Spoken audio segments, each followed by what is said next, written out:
इतना बड़ा संकट जो है अरावली पर्वत को हटाने से आ रहा है, लेकिन सुप्रीम कोर्ट ने एक आदेश पारित कर दिया। मैं चाहता हूं कि ये जो खबर आप देख रहे हैं इसको किसी पार्टी की तरफ से ना देखें। ये खबर आप देखें एक पर्यावरण प्रेमी होने के नाते, एक इस देश के नागरिक होने के नाते, और इस देश के नागरिक होने के नाते और इससे जो हमारे वर्षों से जो हमारी सेवा और संरक्षक करते हुए जो एक पहाड़ बीच में खड़ा है, इस पहाड़ के हित में ये आप देखें, इस पर्वत के हित में आप इस खबर को देखें। तो साथियों, अरावली बचाओ, सेव अरावली को लेकर काफ़ी बड़े बड़े कैंपेन चलाए जा रहे हैं। एक बड़ा मुद्दा जो राजस्थान में तो गरमाया हुआ है ख़ास तौर पर, लेकिन जिसको गरमाना चाहिए हरियाणा के अंदर भी, क्योंकि हरियाणा में भी अगर आप देखेंगे महेंद्रगढ़ ज़िला ख़ास तौर पर, जिस ज़िले से हम हैं, महेंद्रगढ़ नारनौल जो क्षेत्र है, इसके पूरे के अंदर अरावली की शाखाएं हैं। इससे आगे भी दादरी में भी हैं, और अगर आप इधर जाएंगे तो सोना में और गुड़गांव में और आगे चल के दिल्ली तक भी इसकी शाखाएँ हैं। अरावली पर्वत जो पिछले 250 करोड़ साल यानी आप 2.5 अरब सालों से जो दुनिया का सबसे प्राचीनतम पर्वत है, उस पर्वत के ऊपर अब आँच आ खड़ी हुई है। पहले से अगर हम देखें तो अरावली जिसने राजस्थान को ही नहीं पूरे देश भर को सुरक्षित कर रखा है, क्योंकि ये मरुस्थल को रोकता है राजस्थान के इस हिस्से में आने के लिए, और फिर अगर राजस्थान के हिस्से में रुक गया तो हम मान के चलिए आगे जो आपका उत्तर प्रदेश, आपका मध्य प्रदेश है, आपका जो आपका दिल्ली है या हरियाणा है, सारा ही सेफ जोन रह जाता है। जिसने मुग़ल शासक देखे, जिसने पता नहीं किस किस तरह का समय देखा, लेकिन आज की जो वर्तमान की जो मशीनें हैं और आधुनिक युग के अंदर जो मानव है, उसकी इस मानव निर्मित मशीनों से ये अरावली पर्वत डर रहा है। कारण ये है कि सुप्रीम कोर्ट ने अभी हाल फिलहाल में ही नवंबर को एक फ़ैसला दिया, और उस फैसले के अंदर ये कह दिया कि अरावली का एक मानक है, और उसको डिफ़ाइन कर दिया गया कि 100 मीटर से नीचे की जो पहाड़ियां हैं वो पहाड़ियां अरावली के अंतर्गत नहीं मानी जाएंगी। और अरावली पर्वतमाला के अंदर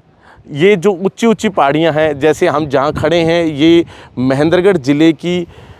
और दक्षिण हरियाणा की सबसे ऊंची पहाड़ी है डोसी की पहाड़ी, जो आप हालांकि गांव तो डोसी राजस्थान में पड़ता है, लेकिन 3 तरफ से हरियाणा ही लगता है। जैसे हम यहाँ नज़दीक में कुलताजपुर की साइड खड़े हैं, तो यहाँ पर जो है ये डोसी की पहाड़ी तो बच जाएगी, लेकिन जो अन्य 100 मीटर से नीचे हाइट की जो पहाड़ियाँ हैं उनको संरक्षित अब नहीं करेगा केंद्रीय पर्यावरण मंत्रालय, क्योंकि उन्होंने जो एक स्पेशल रिपोर्ट पेश की कि इसको हमें डिफ़ाइन करना है, तो हम इस प्रकार से डिफ़ाइन कर सकते हैं कि 100 मीटर से नीचे की जो पहाड़ियां हैं उनको शामिल ना किया जाए पर्वतमाला के अंदर, अरावली पर्वतमाला के अंदर। आपको जानकर हैरानी होगी कि 90% जो अरावली की जो पहाड़ियां हैं, अरावली की जो पर्वतमाला की जो शाखाएं हैं, वो 90% जो हैं आपकी 100 मीटर से नीचे की हैं। 100 मीटर का आप अर्थ समझ सकते हैं कि कितने फिट, और उसी हिसाब से आप हाइट का अंदाज़ा लगा सकते हैं। हर इलाके के अंदर आप देखेंगे कि छोटी छोटी पहाड़ियाँ हैं, और वो सारी पहाड़ियाँ संरक्षित नहीं हो पाएंगी। वहाँ पर अनेकों प्रकार के खनन या अनेकों प्रकार के जो आप कह सकते हैं कि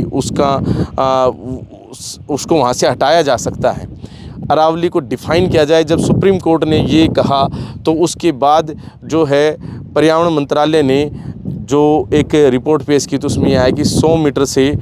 जो नीचे की पहाड़ियां हैं उनको शामिल ना किया जाए। और सुप्रीम कोर्ट ने 19 नवंबर को इसके ऊपर एक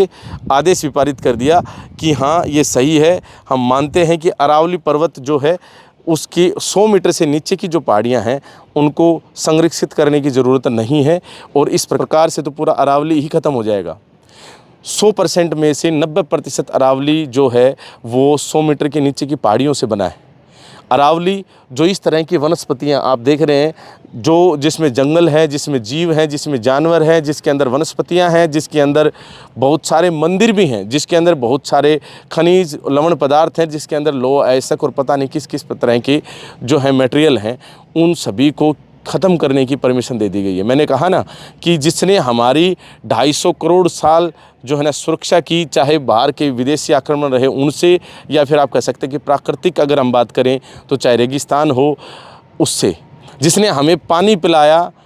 क्यों? क्योंकि अरावली है, इसी वजह से इस क्षेत्र में बारिश होती है। अरावली की उस तरफ तो पूरा ही रेगिस्तान है। जिसने आज भूजल रिचार्ज करा, जिसके अंदर इस तरह का जो है ना सिस्टम बना रखा है, एक एनवायरमेंटल, एक पर्यावरण, एक ऐसा सिस्टम बना रखा है कि जिसकी वजह से यहाँ बारिश भी होती है, भूमिगत जल भी होता है, यहाँ फसलें भी होती हैं, रेगिस्तान भी नहीं है, यहाँ भूमि कटाव भी नहीं है, और यहाँ पर आपका जो है किसी भी प्रकार का अन्य जो है ना संकट नहीं आता है।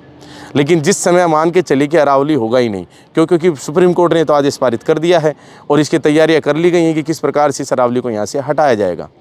और जब इन्होंने ये तैयार कर ही लिया है तो एक बार मान के चलते हैं कि अरावली यहाँ पर नहीं होता है। ये जो बड़े बड़े जो दुर्गम पहाड़ी और पत्थर जो है पहाड़ियाँ अगर यहाँ नहीं होंगी तो क्या होने वाला है, ये अब आप सुनिए। अगर मान लीजिए अरावली पर्वत नहीं होगा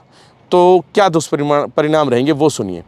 अरावली पर्वत अगर नहीं होता है तो 90% जो पहाड़ियाँ जब हट जाएंगी तो 8-10% जो पहाड़ियाँ बचेंगी वो पूर्ण रूप से हमें संरक्षित नहीं कर पाएंगी रेगिस्तान से। रेगिस्तान का रेत आगे बढ़ेगा, आंधियाँ जो हैं जिनको रोक के रखा है इसने सालों साल, वो आंधियाँ यहाँ पर आएंगी, सर्द हवाएँ, किसी को भी रोकने का कोई उपाय नहीं बचेगा। मानसून जब आती है तो वहाँ मुंबई से जब गुजरात होकर आती है तो अरावली के साथ साथ ही पैरेलल होकर हिमाचल की तरफ बढ़ती है और उस समय यहाँ पर टकराकर बारिश होती है। इससे यहाँ का जनजीवन जो है जल को प्राप्त कर पाता है। लेकिन आने वाले समय में जब अरावली नहीं होगा तो फिर यहाँ पर बारिश भी नहीं होगी, क्योंकि वो मानसून आखिर टकराएगी किससे, और वो सीधी जाएगी यहाँ के रेत लबादे को लपेटते हुए और हिमाचल की तरफ, और वहाँ होगा हिमालय, और हिमालय के ऊपर जब जाएगी तो वहाँ पर आपकी बर्फ़ पड़ जाएगी रेत, और रेत की तासीर होती है गर्म, और जब वहाँ पर रेत जाएगी तो वहाँ पर बर्फ़ पिघलेगी ज़्यादा जल्दी, और फिर नदियों में आप कह सकते हैं जो भी गंगा नदी है, यमुना नदी है, इनके अंदर वाटर फ्लो होगा ज़्यादा, ऊपर बचेगा नहीं हिमालय और नीचे आ जाएगा पूरा हिमालय बहकर। और इस वजह से क्या होगा कि उत्तर प्रदेश, बिहार जैसे राज्यों के अंदर बड़ी बाढ़ की संभावना भी आपको देखी जाएंगी। मतलब आप कह सकते हैं कि पूरा का पूरा जो है ना ज्योग्राफिकल लेवल के ऊपर कोलैप्स हो जाएगा। इतना बड़ा संकट जो है अरावली पर्वत को हटाने से आ रहा है, लेकिन सुप्रीम कोर्ट ने एक आदेश पारित कर दिया। मैं चाहता हूँ कि ये जो खबर आप देख रहे हैं इसको किसी पार्टी की तरफ से ना देखें। ये खबर आप देखें एक पर्यावरण प्रेमी होने के नाते, एक इस देश के नागरिक होने के नाते, और इस देश के नागरिक होने के नाते, और इससे जो हमारे वर्षों से जो हमारी सेवा और संरक्षक करते हुए जो एक पहाड़ बीच में खड़ा है, इस पहाड़ के हित में ये आप देखें, इस पर्वत के हित में आप इस खबर को देखें ताकि हम इसे बचा सकें। बाकी सुप्रीम कोर्ट के इस फैसले के बारे में आपके क्या विचार हैं? अरावली पर्वत जो यहाँ पर हमें पीने को पानी देता है, सुरक्षा देता है, जो हमें खनिज लवण पदार्थ देता है, जो हमारे पास वनस्पतियाँ जो हैं वो इससे आती हैं, जिसकी वजह से खेती हो पाती है, जिसकी वजह से हम घरों में आराम से सुकून से सो पाते हैं, इसके बारे में आप क्या कहेंगे वो भी आप कमेंट बॉक्स में अपनी राय देकर अवश्य बताएँ। बाकी इस तरह से और इससे संबंधित जो हैं जुड़ी हुई खबरें आपके लिए और भी लाते रहेंगे। बहुत बहुत धन्यवाद। जय हिंद, जय भारत।